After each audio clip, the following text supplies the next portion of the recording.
55 square meters na lote. Pero ganito yung makikita mo sa loob. Hindi mo na kailangang lumabas pa ng subdivision or ng community para makapag-charts dahil meron na rin ditong charts. At meron pang school para sa mga kids natin na hindi na nila kailangan mag-travel pa ng malayo every day. I'm taking you inside the most impressive subdivision here in Mabalacat City na malapit sa Clark. Na-impress ako sa bahay na to kung paano nila na-maximize yung space na 55 square meters. Tapos ganito yung kinalabasan. Tingnan niyo yung wall. Wala siyang paint pero ang ganda niyang tingnan. Naka-smart lock na po yung mga doorknobs natin.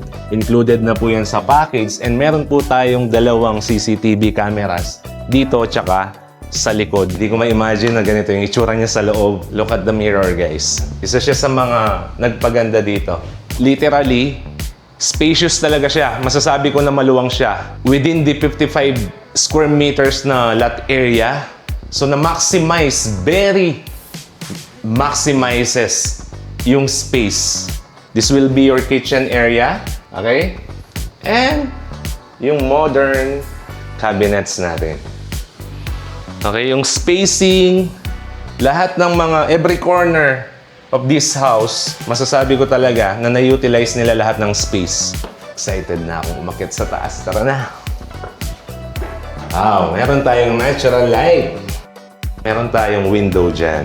Yung hallway natin, of course, yung 87 square meters na floor area, expect mo na ganito lang yung magiging hallway natin, syempre. Ito ang number 1 natin.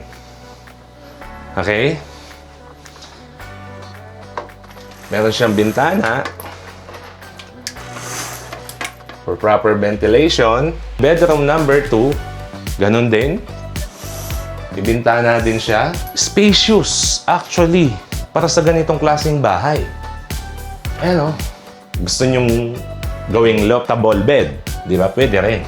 Dito ako na-impress sa master's bedroom. Napaka-spacious niya. Tingnan ninyo. Queen size bed. And nandito na rin yung mga closets.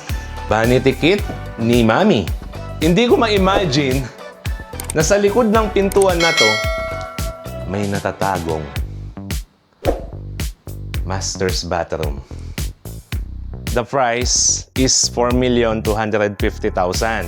You can actually own it through Pag-ibig Financing kung ayaw mong maglabas ng cash for as low as 24,000 monthly amortization. Kaya abot kaya na ng bulsa. Tara na! Ayun na yung ulan.